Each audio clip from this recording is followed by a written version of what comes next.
तर नमस्कार. आपण सध्या खानदेश लग्न बघतोय. तर लग्न होतं माझ्या काकाच्या मुलीचं. तर सगळ्यात पहिले तर इथेच आहेर वगैरे झाले सकाळी आणि त्यानंतर मग आम्ही दुपारी नवरदेवाला ताट घेऊन निघालो होतो पारावर. तर इथं वाजत नवरदेवाला ताट नेलं जातं. 9-10 जणी जातात. पाण्याची कळशी घेऊन काही वेगवेगळे पदार्थ असतात. पांडव आणि सोनेरी परिवार आपले सहर्ष स्वागत करत आहे. कधी बोर्ड लावलं आहे वर. नंतर मग आम्ही निघालो पारावर पोचलो.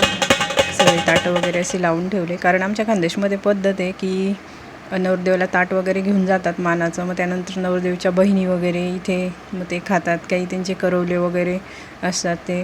तर इथे तळलेले पदार्थ आपले असतात. कुरडई पापड महत्त्वाचे, सांजऱ्या, शेवाळ्याचं ताट म्हणता याला. शेवाळ्या आणि दूधही महत्त्वाचं असतं यामध्ये. तर इथे मारुतीच्या मंदिरात जेव्हा उतरलेला असतो नवरदेव तेव्हा इथे ताटं नेतात. पारावर म्हणतात. तर आमची काकू आली होती ते हळद लावायला मानाच्या बायकांना. तर इथे तेही लावतात. मग जे ताटं वगैरे घेऊन आलेले असतात त्यांनाही लावतात नवरदेवकडचे. मग नंतर इथे नवरदेवला सगळ्यांनी एक एक पदार्थ खाऊ घातला. त्यांच्या बहिणींना वगैरे भाचे सगळे बसलेले असतात बाजूला. आणि जी मंडळी आलेली असते बाजूची ती मग हे ताटं वगैरे संपवतात, खातात ते पदार्थ. आमच्या आत्याने खाऊ घातलं, छकुलीने खाऊ घातलं.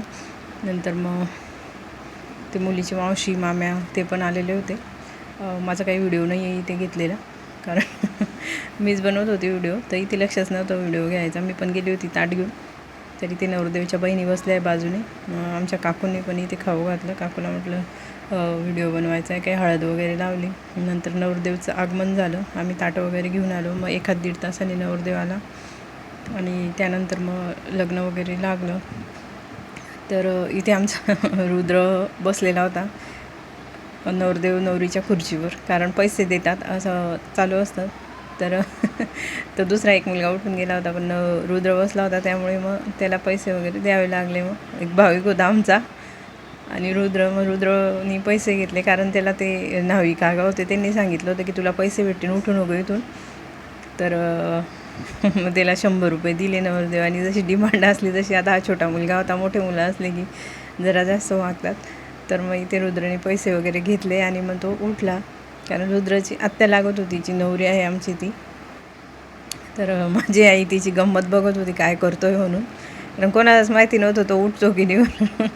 पहिल्यांदा तो बसतच नव्हता. पण त्या काकांनी जेव्हा सांगितलं तेव्हा तो बसला होता. मग इथे नवरीच्या मैत्रिणी वगैरे आल्या. लग्न वगैरे लागलं, कारण लग्नात खूप गर्दी वगैरे असते त्यामुळे व्हिडिओ वगैरे काही घेतला नाही लग्न लागायचा. तर नवरीच्या मैत्रिणी आल्या सगळ्यात पहिले. त्यानंतर त्यांनी गिफ्ट वगैरे दिलं. खूप अशी गर्दी होती. नंतर मग जेवायची तयारी चालू होती लगेचच. दुपारचं लग्न होतं. आधी पंक्ती झालेल्या होत्या. त्यानंतर मग हे लग्न लागल्यावर पाहुणे मंडळी वगैरे बसले. नंतर हे मानाची बायका वगैरे बसले होते जेवायला, त्यांचं झालं. मग नंतर आमची ही घरची मंडळी बसली होती सगळी.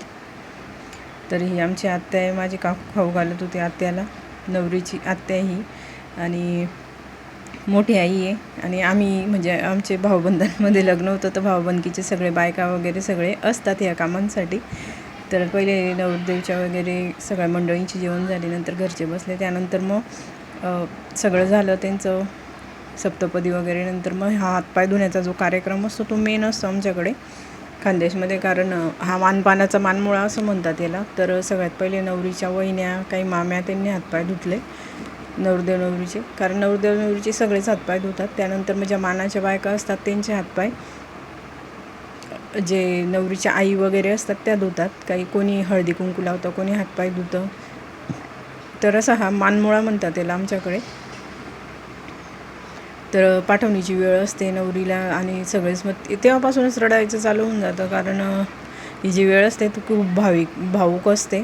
तर सगळ्यांनाच असं रडायला येतं मुलगी जाते म्हणून, पण करावंच लागतं प्रत्येकाने वडिलांना मुलीसाठी, आणि मुलीलाही घर सोडावंच लागतं, कारण त्याच्याशिवाय पर्यायी नसतो. त्यानंतर मग आमची पूजा आणि रुपाली ते हळदी कुंकू लावत होते.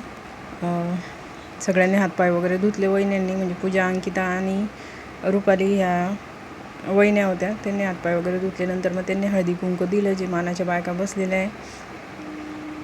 तर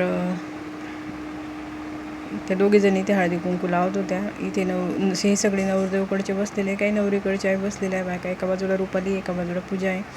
तर इथे सगळे मोठे आई काकू वगैरे सगळेजण हातपाय धुतात नवरदेव नवरीचे. बराच वेळ लागतो या गोष्टीसाठी, भरपूर वेळ दिला जातो. तर इथे सगळ्यांना हळदी कुंकू वगैरे पण लावून झालं आहे. नंतर माझे काकू, दुसरे काकू वगैरे ते पण आलेले होते. इथे तिच्या मावशीच्या मुली उभ्या आहे मागे तिच्या. तर हळदी कुंकू वगैरे लावून झालं. हा जो मानपानाचा कार्यक्रम असतो तो खूप महत्त्वाचा आहे आमच्या खानदेशमध्ये. कारण हा जर नाही झाला तर प्रत्येक घरात म्हणतात त्यांनी थोडी हे केलं होतं, त्यांनी थोडी ते केलं होतं, असं आयुष्यभर बोलणे बसतात. त्यामुळे हे करावंच लागतं आमच्या इकडे. तर आता अंकिता आली होती सानवीला घरी ठेवून, कारण सानवी रडत होती म्हणून अंकिता घरी गेली होती. तिच्या मावशीने केले. कारण मुलीचं कन्यादान आणि मुलीचं हे जे हातपाय धुण्याचा कार्यक्रम आहे तो आमच्याकडे सगळेच आवर्जून करतात. त्यासाठी काही कोणी बघत नाही, मोठं लहान आहे. तर जी मुलगी असते तिचे हातपाय वगैरे, जावयाचे हातपाय धुणे लक्ष्मीनारायणाचा जोडा म्हणून हे करतात. तरी ते अंकिताने धुतले आता हातपाय. त्यानंतर मग सगळ्यांचं चालू होतं हातपाय वगैरे धुवायचं. बराच उशीर लागतो या गोष्टीला, कारण सगळेजण नंतर म्हणतात आवरायचं आहे, पण वेळ होऊनच जातो. कारण नवरदेव नवरीचे सगळेच जण हातपाय धुतात. ज्या बायका आहेत मानाच्या, वहिन्या, मावश्या, माम्या, तिचे मोठे आई काकू वगैरे सगळेच धुतात. तर इकडे सगळे बसलेले, संध्याकाळ होऊन गेली होती. नंतर आता मानाची बायका आला इथे. तर नवरीची आई आहे, तिने घेतले होते हातपाय धुवायला त्यांचे. नंतर तर इकडे एका बाजूला हळदी कुंकू. नंतर नवरदेवच्या बहिणी झाल्या, म्हणून नवरदेवची मोठी आई, त्यांची आई. तर असे बरेच जण असतात मानाचे, त्यांच्या आत्या वगैरे, काही मावश्या, आता बहिणीच्या सासवा असे बरेच जण असतात. तर आमच्या खानदेशमध्ये खूप असा मानमोळ्याचा प्रकार आहे. यानंतर मग इथे लग्न लागतं. ते लग्न लागून झालं की एका बाजूला ताटही दिलं जातं, वरमायचं ताट म्हणतात त्याला. तर जे पंक्तीचं जे असतं साहित्य, त्यामध्ये कुरडई पापड आणि सांजरी वगैरे ठेवून त्यामध्ये मग ठेवलं जातं. आता इथे या नवरदेवच्या आई आलेल्या आहे. सगळ्यात शेवटी मग नवरदेवच्या आई येतात, कारण सगळ्यात आधी ते सांगतात कोणाकोणाला हातपाय धुवायचे, कोणाचे धुवायचे असं. मग नंतर इथे होते आमचे छकुलीची सासूबाई आणि माझी आत्या, कारण घरच्याही लोकांना मान देतात तेव्हा, घरच्या नंदांना, काही घरच्या मोठ्या मुलीची सासू वगैरे असली तिला. तर ह्या आत्या होत्या मुलीच्या दोघी, आणि माझी आत्या. म्हणजे आमच्या घराण्यामध्ये मुली जरा कमीच आहे, त्यामुळे मग सगळ्यांनाच मानपान असतो आमच्या इकडे असं. तर इथे आत्यांचे धुवून झाले हातपाय. त्यानंतर मग परत इथे ओवाळणी वगैरे टाकली नवरदेव नवरीच्या अंगावर आणि नवरीला वाटी लावलं असं म्हणतात. तर कसा वाटला खानदेशी व्हिडिओ नक्की कळवा. चॅनलला सबस्क्राईब करा. थँक्यू. श्री स्वामी समर्थ.